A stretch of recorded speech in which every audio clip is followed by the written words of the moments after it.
আলহামদুলিল্লাহি রাব্বিল আলামিন। সম্পূর্ণ আল্লাহ পাকের পক্ষ থেকে নবী পাক সাল্লাল্লাহু আলাইহি ওয়াসাল্লাম নিজেও হজ করেছেন, পূর্বেকার আম্বিয়া কেরামগণ হজ করেছেন।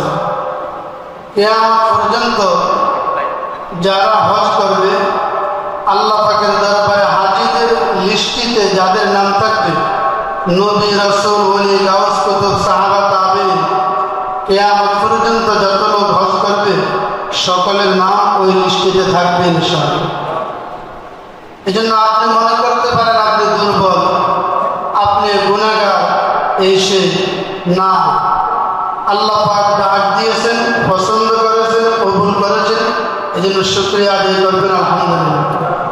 আর নিজের গুনাহের ব্যাপারে মনে মনে লজ্জিত অনুতপ্ত।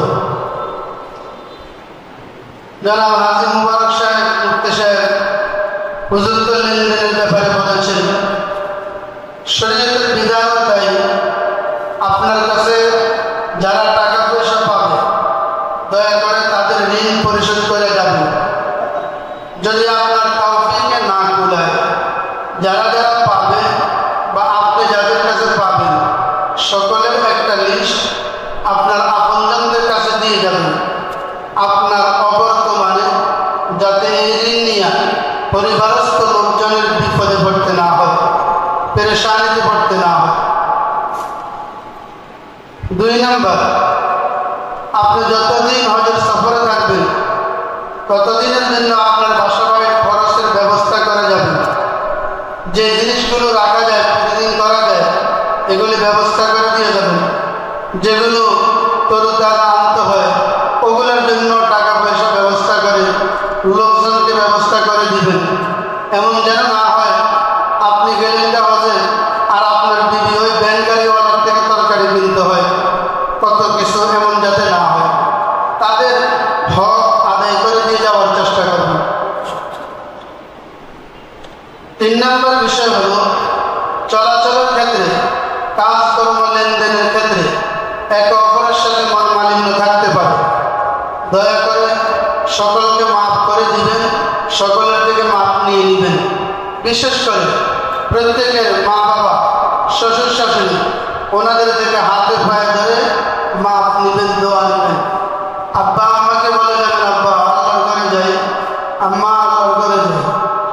মা বাবার দোয়া থাকলে আপনার হজ আল্লাহর রহমতে কবুল। মা বাবার অভিশাপ থাকলে এই হজ কবুলের কোনো গ্যারান্টি নেই। যাদের মা বাবার নিয়তে নাই, কবরের বাসিন্দা, দীর্ঘ সময় কবরের পাশে দাঁড়িয়ে চোখের পানি ফেলবেন, অন্তর দিয়ে তাদের জন্য দোয়া করবেন, সূরা ফাতিহা, সূরা ইখলাস পড়ে তাদের কবর জিয়ারত করবেন। যত দূরেই হোক আপনার বাড়ি, এখনো সময় আছে। অনুরোধ, সকলে মা বাবার কবর জিয়ারত করে তাদের থেকে রুহানি দোয়া নিয়ে তারপরে আল্লাহর ঘরে যাওয়ার জন্য চেষ্টা করবেন, সফরে বের হবেন। নিজের ঘর থেকে বের হওয়ার সময়, ঘর থেকে বের হওয়ার যে সুন্নাত তরিকা, ওগুলো সবগুলো পালন করবেন। ওগুলো বিভিন্ন বই পুস্তকে আছে, আপনারা মাশাআল্লাহ অনেকে জানেন। তবে আমি একটা জিনিস শুধু বলবো, আপনারা অনেকে হয়তো বাংলার একজন বিখ্যাত বলি কামেল ছিল হযরত হাফিজ হুজুর রহমাতুল্লাহ আলাইহি, অনেকে হয়তো হুজুরকে দেখেছেন মুরব্বীরা। আরেকজন বিখ্যাত বলি মুফাসসিরে কোরআন ছিলেন হযরত মাওলানা হাবিবুল্লাহ মেজবা সাহেব রহমাতুল্লাহ আলাইহি। এক জায়গায় আল্লাহর দুনো বলি একত্রিত হয়েছে। তো হাবিবুল্লাহ মেজবা সাহেব রহমাতুল্লাহ আলাইহি কাঁদতেছেন। হাফিজ হুজুর রহমাতুল্লাহ আলাইহি বললেন, কি জন্য কাঁদেন? বলতেছে, হুজুর আপনার বয়স অনেক হয়ে গেছে, আমারও তো কি অবস্থা, কখন জানি কে আগে দুনিয়া থেকে চলে যাই, আবার আপনার সাথে একটু দেখা হয় কিনা, এই দুঃখে কাঁদতেছি। মনে তো চায় আল্লাহ বলিদেরকে বারবার দেখতে। তখন হাফিজ হুজুর রহমাতুল্লাহ আলাইহি বললেন, আপনি আমাকে আবার দেখতে মনে চায়? জি হুজুর, মনে তো চায়। তাহলে আমি আয়াতুল কুরসি পড়ে আপনাকে ফু দিব, আপনি আয়াতুল কুরসি পড়ে আমাকে ফু দিবেন। মৃত্যুর আগে ইনশাআল্লাহ আবার অবশ্যই দেখা হবে।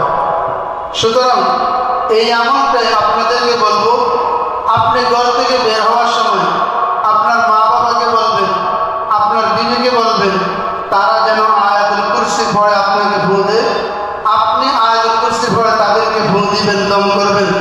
ইনশাআল্লাহ মৃত্যুর আগে